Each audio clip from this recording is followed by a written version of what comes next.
अस्सलाम वालेकुम। आज के लेक्चर में हम मोनोटोनिक सीक्वेंस को डिस्कस करने जा रहे हैं। इनफैक्ट देखिए, मोनोटोनिक सीक्वेंस जो होती हैं, ये जो 4 सीक्वेंस की टाइप्स लिखी हुई हैं, अगर इसमें से कोई एक भी सीक्वेंस आपके पास आ जाए उसको हम कहते हैं हमारी सीक्वेंस जो है वो मोनोटोनिक है।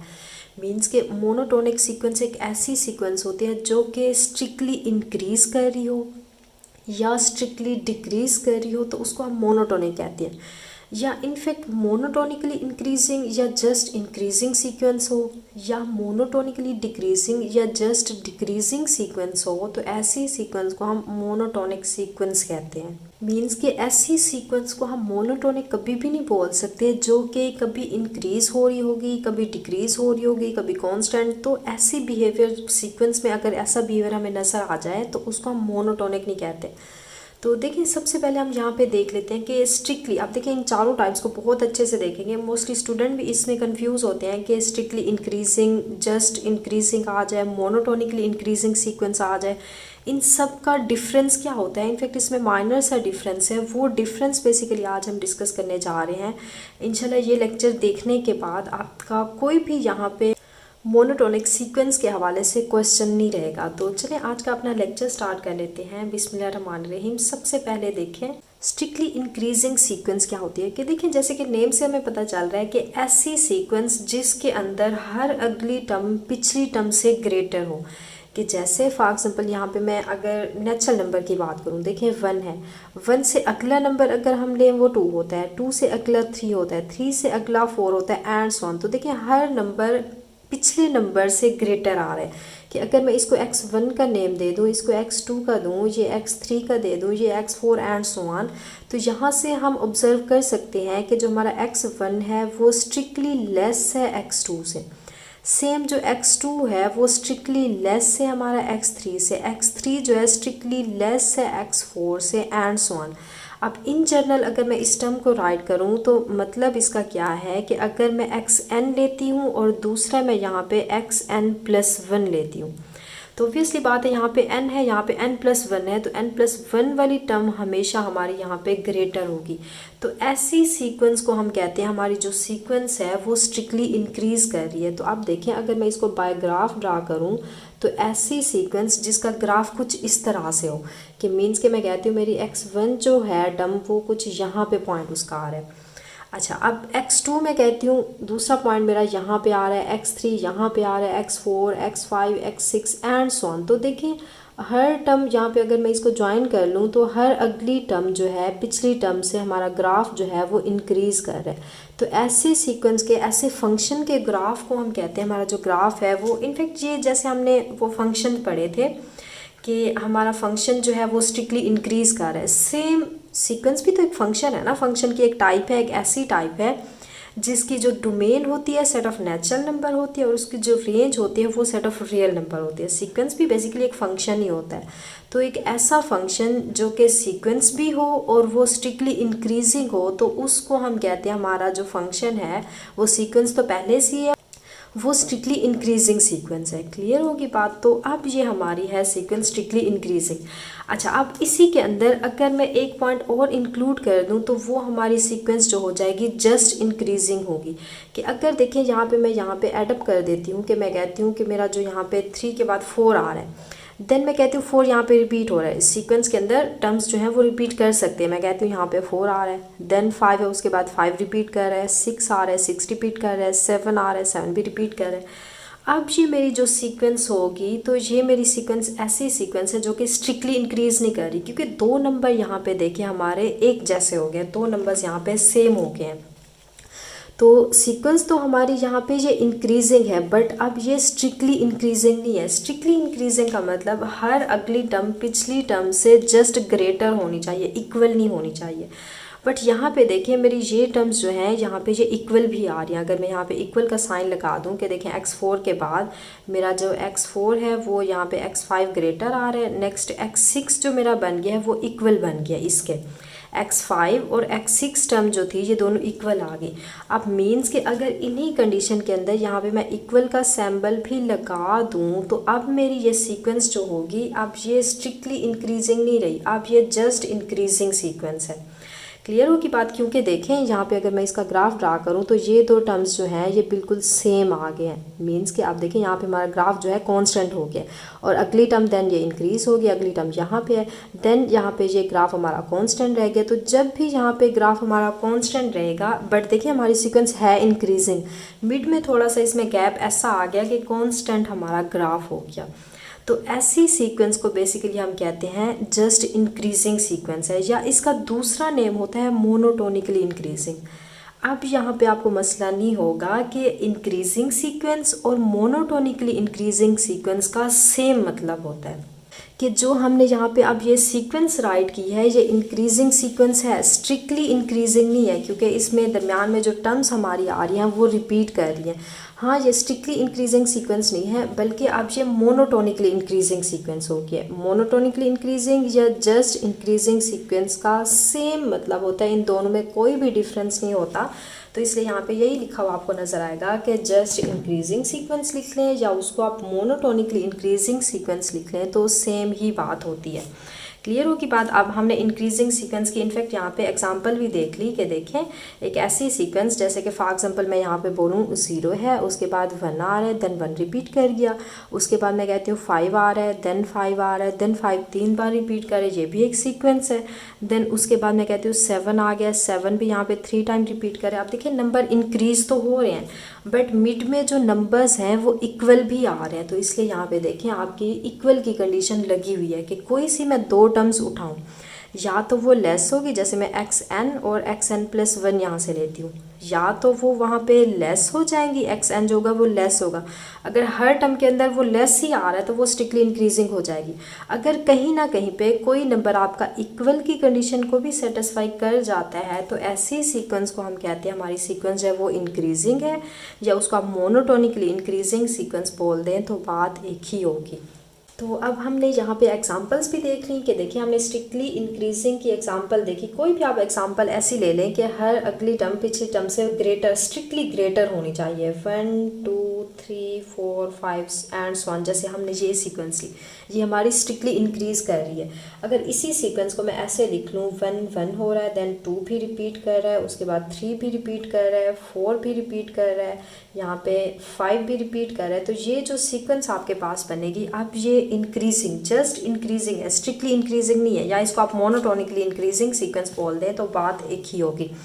अब सेम यही कॉन्सेप्ट आपका होता है डिक्रीजिंग और स्ट्रिक्टली डिक्रीजिंग सीक्वेंस का। जस्ट इसका साइन रेसिप्रोकल कर दे कि हर अगली टर्म पिछली टर्म से अगर लेस हो जाए, कि मैं कहती हूँ कि जो मेरी सीक्वेंस है अब वो कुछ ऐसे आ रही है कि आपके नंबर्स जो हैं वो डिक्रीज हो रहे हैं। सबसे फर्स्ट नंबर अगर मैं राइट करूँ तो वो मेरा ग्रेटर है, कि मैं कहती हूँ यहाँ पे मेरी एक सीक्वेंस है जिसमें ऐसी टर्म्स आ रही हैं, 100 है, उसके बाद 99 आ रहा है, देन उसके बाद 98 आ रहा है, 97 आ रहा है एंड सो ऑन। मीन्स के नंबर डिक्रीज होते जा रहे हैं।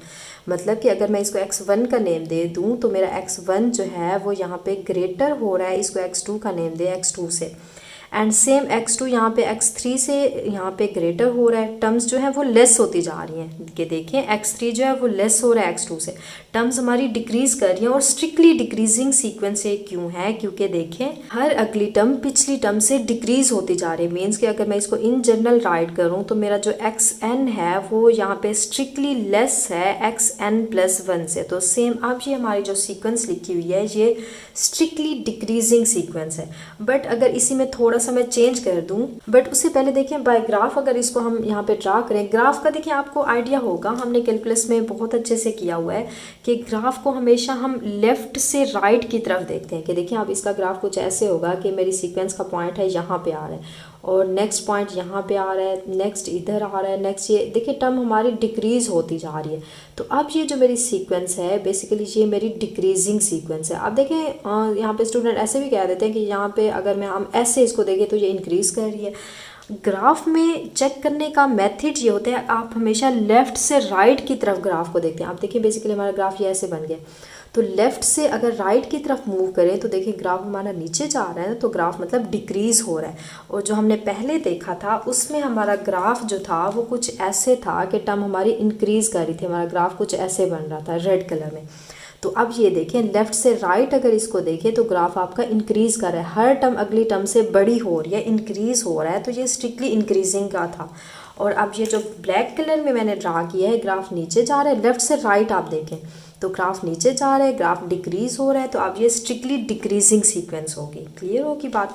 अच्छा, अब हम जस्ट यहाँ पे डिक्रीजिंग सीक्वेंस की अगर बात करें तो जस्ट डिक्रीजिंग में देखें क्या होगा कि 100 है, अगर ये 100 यहाँ पे रिपीट हो जाए देन उसके बाद यहाँ पे 99 आ जाए और 99 भी रिपीट करें, कोई भी एक टर्म भी अगर इसके अंदर रिपीट कर जाए वो इक्वल आ जाए, कोई भी दो टर्म्स इक्वल आ जाए, तो अब हम बोलेंगे हमारी जो सीक्वेंस है ये स्ट्रिक्टली इंक्रीजिंग नहीं है। ये देखें ऐसे भी हो सकता है, फर्स्ट 2 टर्म्स हमारी यहाँ पे रिपीट कर रही हैं, आगे सेम आ रहा है 99 है, उसके बाद 90 यहाँ पे 8 आ रहा है, 97 आ रहा है, 96 आ रहा है, अब यहाँ पे 96 रिपीट, कोई भी दो टर्म्स अगर इसमें रिपीट कर जाए मीन्स के इक्वल आ जाए, जैसे अगर मैं इसको x यहाँ पे 1 2 3 4 5 6 का नेम दे दूँ तो ये इक्वल होगी है x 7 टर्म के। बाकी टर्म्स देखें यहाँ पे ये ग्रेटर हो रही हैं, सारी ग्रेटर हैं। जस्ट यहाँ पे भी अगर आप इसको रेस कर दें, जस्ट एक टर्म भी ऐसी हमें मिल गई कि वो इक्वल हो जाए, तो तब भी आप वहाँ पे उसको बोल सकते हैं कि हमारी जो सीक्वेंस है वो जस्ट डिक्रीजिंग है। क्लियर होगी बात। तो यहाँ पे देखें आपको सिंबल यही नज़र आ रहा होगा, देखें यहाँ पे इक्वल सब के साथ लगा हुआ है। अब इसका ये मतलब नहीं है कि सारी टर्म्स ही इक्वल होंगी, इसका ये मतलब है कि ग्रेटर और इक्वल है, कि या तो ग्रेटर हो सकती है या वो टर्म इक्वल हो सकती है। एट अ टाइम देखें दोनों कंडीशन यहाँ सेटिस्फाई नहीं हो सकती। कोई से भी मैं दो नंबर उठाऊँ, जैसे मैं 4 और 5 लेती हूँ, तो इसमें देखें रिलेशन एक ही मैं बना सकती हूँ ना, या ग्रेटर का बना सकती हूँ या यहाँ पे मैं इक्वल का। तो देखिए यहाँ पे हम बना सकते हैं 4 जो है लेस है 5 से, या 5 हमारा ग्रेटर है 4 से। यही रिलेशन ही इसमें बनाया जा सकता है, या तो ग्रेटर लेस का होगा या वो इक्वल का होगा, इन दोनों में से एक ही कंडीशन सेटिस्फाई होगी। क्लियर होगी बात। तो अब हमारे सारे कॉन्सेप्ट जो हैं वो होप सो आपको क्लियर हो गए होंगे। इनफैक्ट हमने देखें यहाँ पे सुप्रीमम को डिस्कस कर लिया है, हमने प्रीवियस किया था इन्फीमम को भी हमारा डिस्कशन हो चुकी है। उसके बाद यहाँ पे मोनोटोनिक सीक्वेंस में जो 4 टाइप्स आते हैं वो भी हमने डिस्कस कर लिए। तो इंशाल्लाह नेक्स्ट लेक्चर्स में हम अब एक आपका कॉन्सेप्ट रह गया बाउंडेड सीक्वेंस। वैसे इसको हमने थोड़ा बहुत डिस्कस किया था बट इसकी डिटेल नहीं की थी, तो एक लेक्चर आपका बाउंडेड सीक्वेंस पे भी रह गया, वो इंशाल्लाह नेक्स्ट हम कर लेंगे। देन उसके बाद जो आपके लेक्चर्स आएंगे वो बहुत ही अहम होंगे।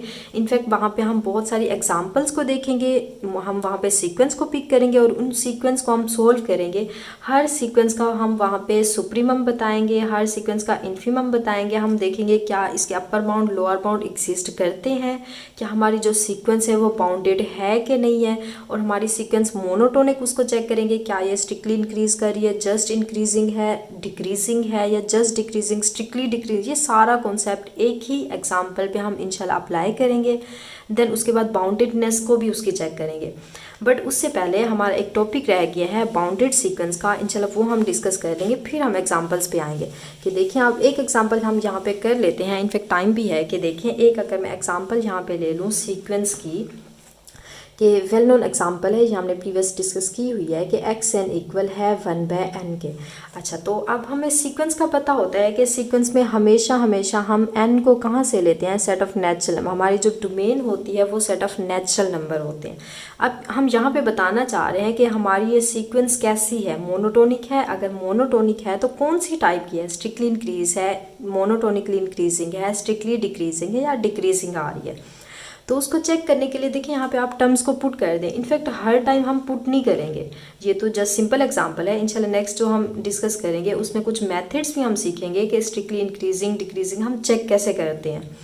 तो देखिए ये सिंपल एग्जांपल है, तो इसको आप इसके अंदर n की वैल्यूज़ पुट करें कि जब n को मैं यहाँ पे 1 रिप्लेस करूँ तो ये 1 हो जाएगा, n की 2 पुट करूँ तो 1/2 हो जाएगा, 3 पुट करूँ तो 1/3 हो जाएगा, 4 करूँ तो 1/4, 5 पे ये 1/5 एंड सो ऑन, ये नंबर्स आएंगे। तो अब ज़रा सीक्वेंस का बिहेवियर देखें कि ये कैसी आ रही है। कि देखिए इन सारे नंबर्स के अंदर कि जैसे जैसे हमारा डिवाइज़र में टर्म इंक्रीज़ करती जा रही है तो हमारी टर्म जो है वो डिक्रीज़ होना स्टार्ट हो रही है। तो 1 जो है ये सबसे बड़ा नंबर है, मीन्स के 1 जो है वो 1/2 से बड़ा है। सेम अगर 1/2 को देखूँ तो ये ग्रेटर है 1/3 से। अगेन 1/3 ग्रेटर है, इक्वल की कंडीशन देखिए यहाँ सेटिस्फाई नहीं हो रही है, हर अगली टर्म पिछली टर्म से लेस हो रही है। नेक्स्ट ये ग्रेटर है 1/5 से, एंड देखिए हमारी टर्म्स जो है वो डिक्रीज होना स्टार्ट कर रही हैं। एट द एंड अगर आप n पे यहाँ पे पहुँचेंगे तो जो आपका xn होगा वो स्ट्रिक्टली ग्रेटर होगा xn+1 के। तो इसका मतलब कि xn+1 जो सबसे बड़ी वैल्यू है वो लेस हो रही है xn से, 1/6 है वो लेस हो रहा है। मीन्स कि हमारी जो टर्म्स है वो यहाँ पे डिक्रीज कर रही हैं, और डिक्रीज कैसे कर रही हैं कि कोई भी टर्म एक दूसरे के इक्वल नहीं आ रही। तो इसका मतलब हुआ ये कंडीशन आप देखिए हमारी होल्ड कर रही है स्ट्रिक्टली डिक्रीजिंग के अंदर। अब हम कह सकते हैं कि जो हमारी ये जो सीक्वेंस गिवन है ये स्ट्रिक्टली डिक्रीजिंग सीक्वेंस है। क्लियर होगी बात? तो चलें फिर आज के लिए इतना ही काफ़ी। इंशाल्लाह नेक्स्ट लेक्चर के अंदर हम बाउंडेड सीक्वेंस करेंगे, देन उसके बाद इन सारे कॉन्सेप्ट को हम सीक्वेंस की डिफरेंट एग्जांपल्स पे अप्लाई करेंगे। तो होप सो आज का लेक्चर आपको क्लियर हो गया होगा। फिर भी अगर आपका कोई इशू है तो आप मुझसे ज़रूर पूछें, इंशाल्लाह मैं आपको ज़रूर रिप्लाई करूँगी। ओके, अल्लाह हाफिज़।